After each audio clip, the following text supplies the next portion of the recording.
Savannah, Georgia. Lovely city, but they do have museums. And one I like to visit was the Prohibition Museum. Here we go. This is the Prohibition Museum.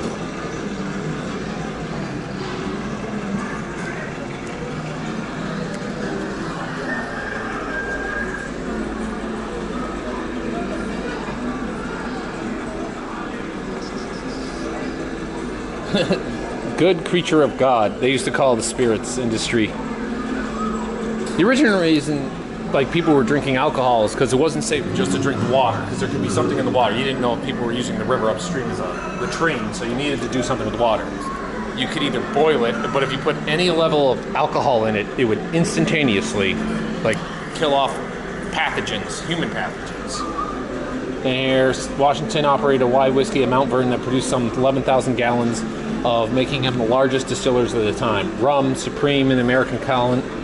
Rum's made from, rum is obviously made from, sugar and malt. So, beer delivery truck. That's where they come with the beer barrel.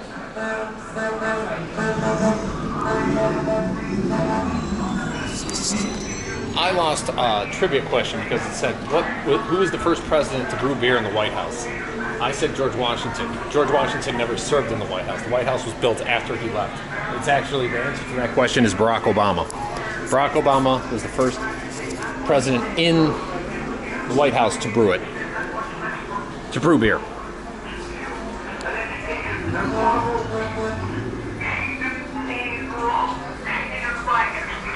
This is actually where it started. There was a women's group, the Temperance Women Protest. And actually what they did...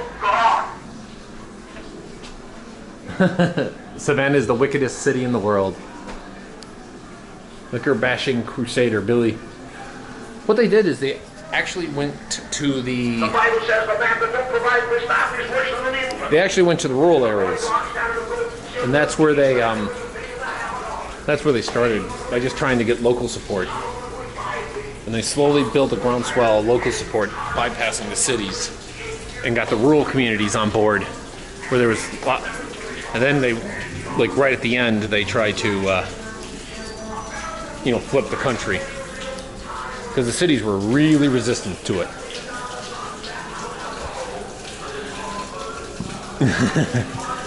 Whiskey, yeah. Prohibition umbrella.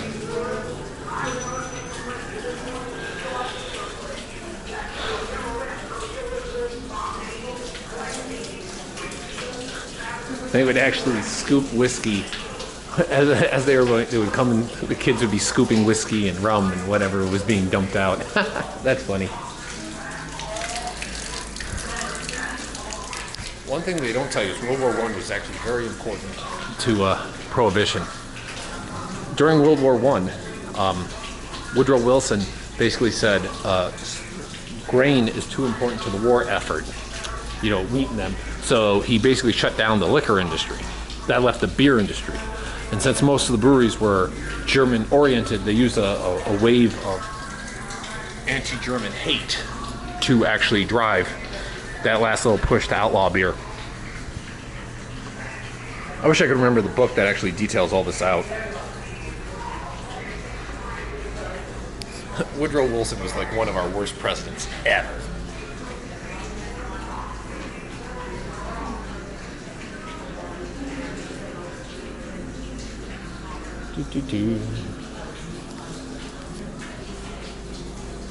Dirty dollars, the liquor trade. If you just change this to like big oil, the same stuff's still being done. Like, this is the evil corporation. This is Congress taking their money. The same tools are still used, just tools demonized changes.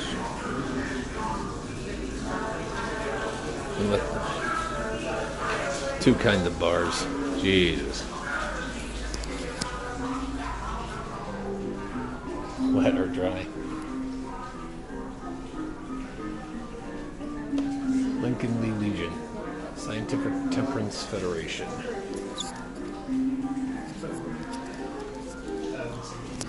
Prohibition Club, 1891. That's the original one. Oh.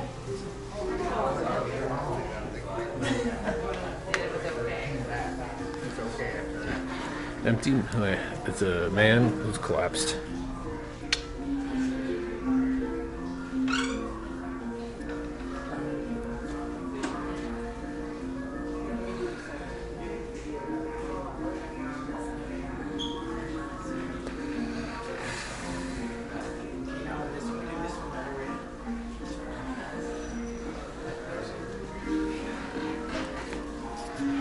I think Maine was the first one, too. I mean, there were probably local counties. I'm the guy that licked the liquor. Vote no for my sake. Those are political buttons.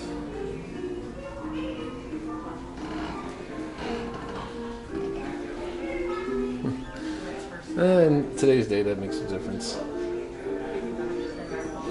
Jesus. Same thing.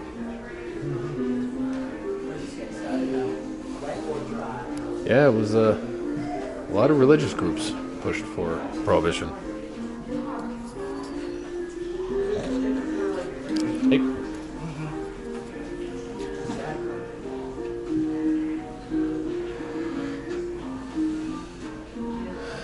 Yeah, the Anti-Saloon League. They were a big one.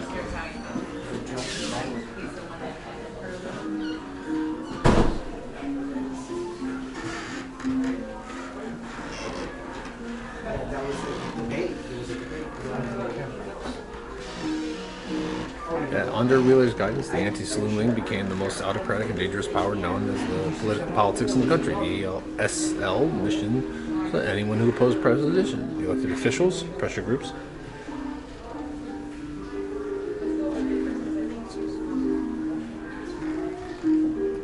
Well, when you say he controlled Congress on this issue.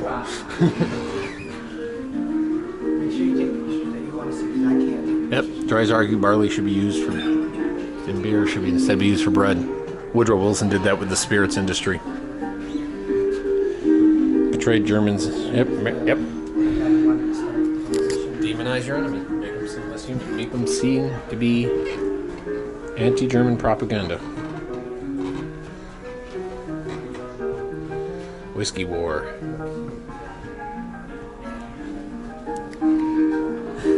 Prohibition helps. Well, that's actually probably true.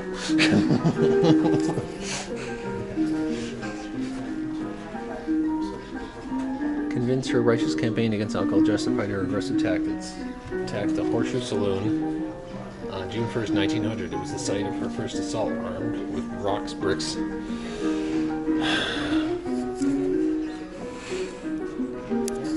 Sound like any group, you know, righteousness of their cause justifies violence.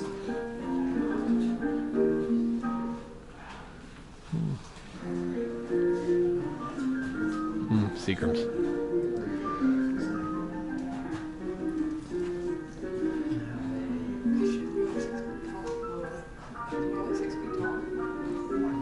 Cut out the whiskey. I wonder if they have any of those. I might get one. They have a silver axe. I want a silver axe. Custer's last fight. Presented by Budweiser. What? 10 for 5 cents. Quality cigarettes. Songs of Prohibition. Yeah. Alcohol blues. Yep. Tied houses, yeah. We would call it exclusive contract. It was very common. You were owned by Budweiser, you only sell Budweiser and Budweiser brand beers.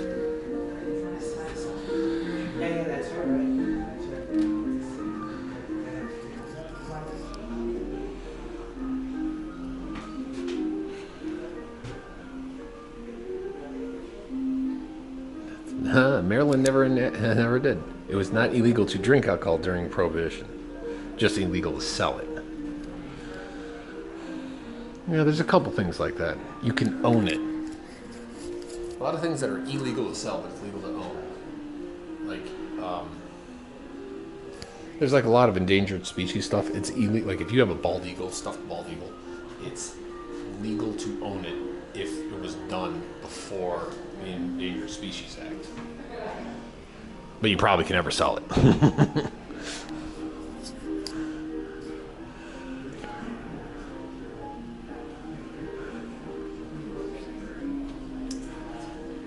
Rain years is over. The slums will soon be remembered. We will turn our prison factories. Blah blah blah blah blah blah. Children will laugh. Hell will be forever for rent. Yeah, that worked well. It's actually Prohibition that will give the rise to the organized crime.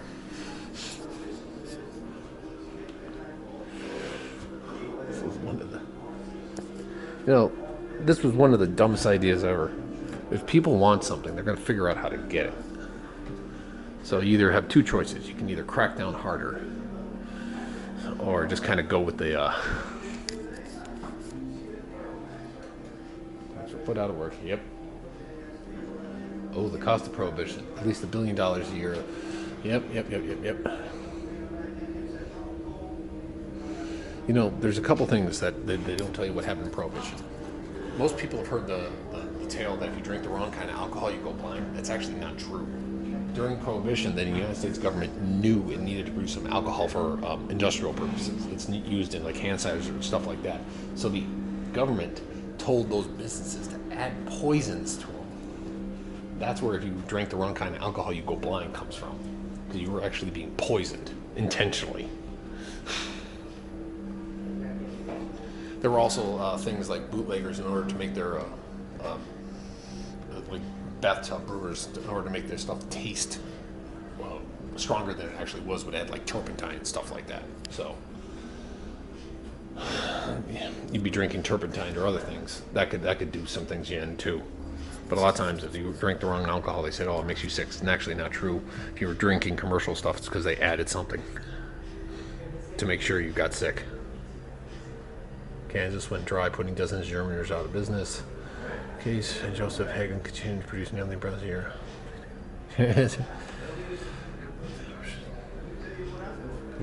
Wow. Well, still in business. Good for you.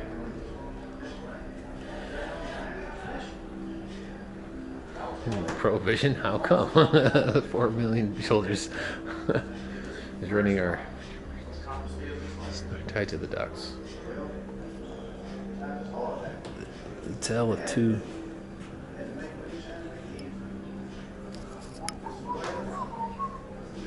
Making moonshine.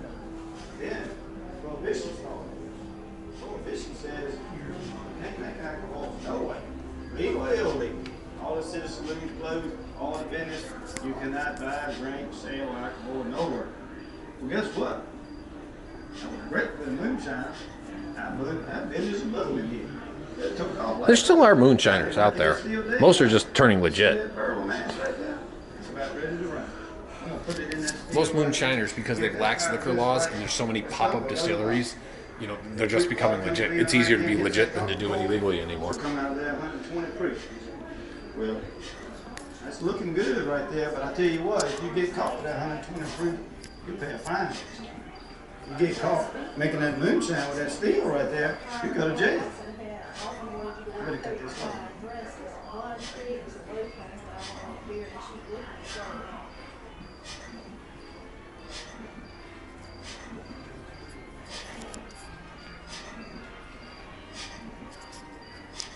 Yeah, Walgreens had prescription whiskey sales. Kind of like prescription marijuana today's. Wasn't too hard to get.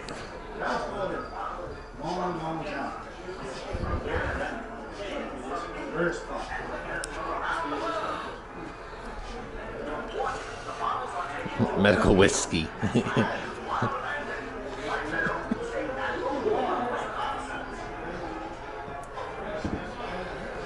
Coca-Cola. Oh, Coca-Cola came out of it. Okay.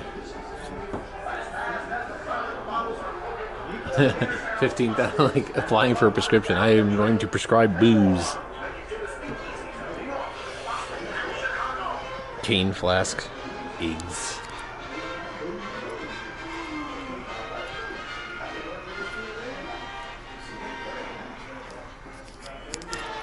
Yeah, that's a distilling unit. Boil it off. Alcohol boils first, condenses in there. Every time you distill, you get more of the impurities out. There's no real easy way to get a cutoff there, you know. Homemade booze. Chasing rum runners in their fast frigate boats. This time off the coast of Savannah, Georgia. The race is on. It looks like our boys are catching up to these slippery bootleggers, but look out! The rum runners have a new trick up their sleeve. A smoke screen. Like that would work. The Coast Guard boat fires its machine gun to show these outlaws that they mean business. Since the passage of Prohibition, seems like this have become commonplace up and down the Atlantic coast. There, that last volley got the rum runners' attention.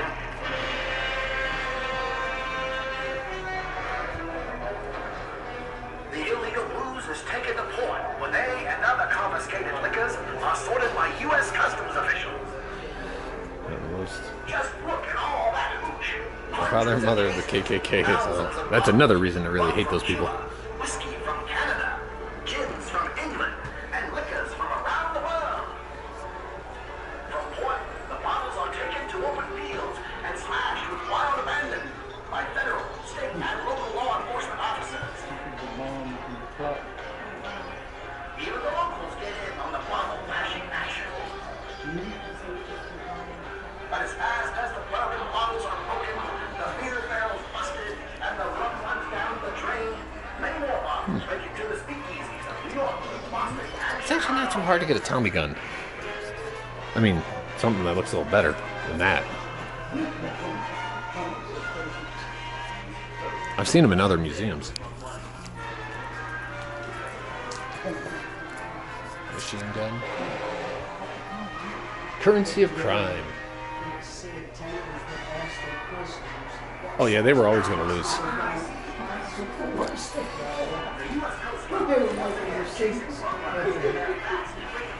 Those are hydrometers. They just test density. Since alcohol is lighter than water, where it like levels out is how dense it is.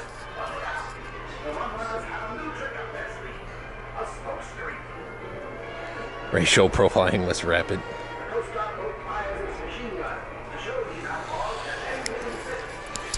Well, immigrants were more likely to not be unemployed, to be drawn into the illegal trade. During Prohibition, it was said tailors would ask customers what size pockets they wanted, spirits or garbage.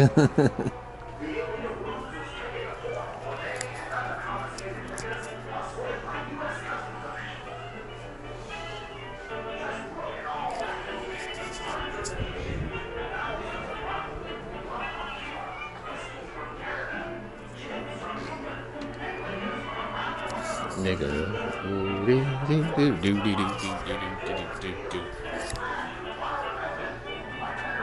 Flappers, yeah. The flapping case.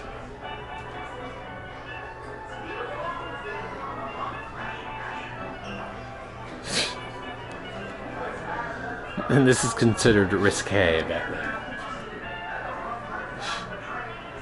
That's a neat idea.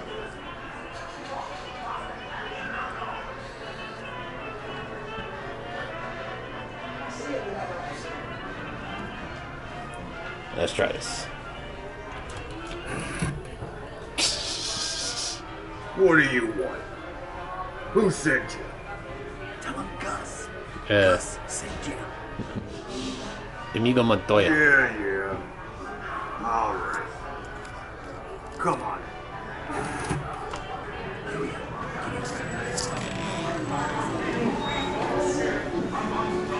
This is the speaking.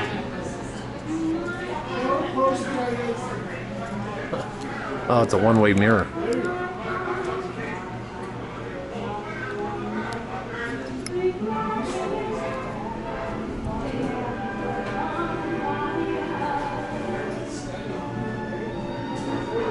Yep, the speaky.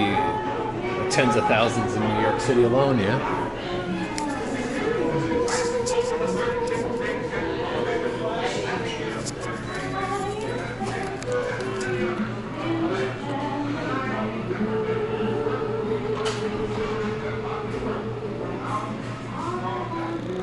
This they call a brown derby. It's got bourbon and stuff in it.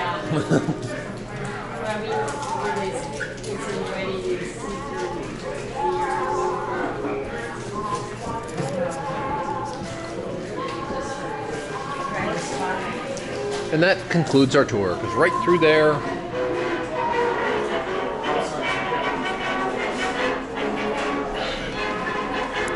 Hey Kelly, how are you today? Very good. So I am sitting currently. oh, I thought it was a gift shop. Farewell, 18th. The only amendment ever to be repealed. There are probably a couple others that should be repealed. V8 flathead. I wish I knew more about more cars. Not the kind of engine I like. I like motorcycles.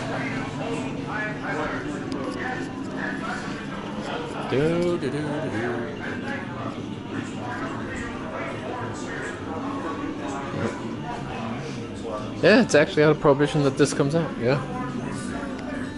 Facilities to store and produce liquor.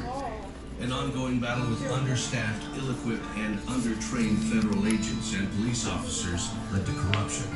Flush with cash, crime bosses got their way. They were paid off.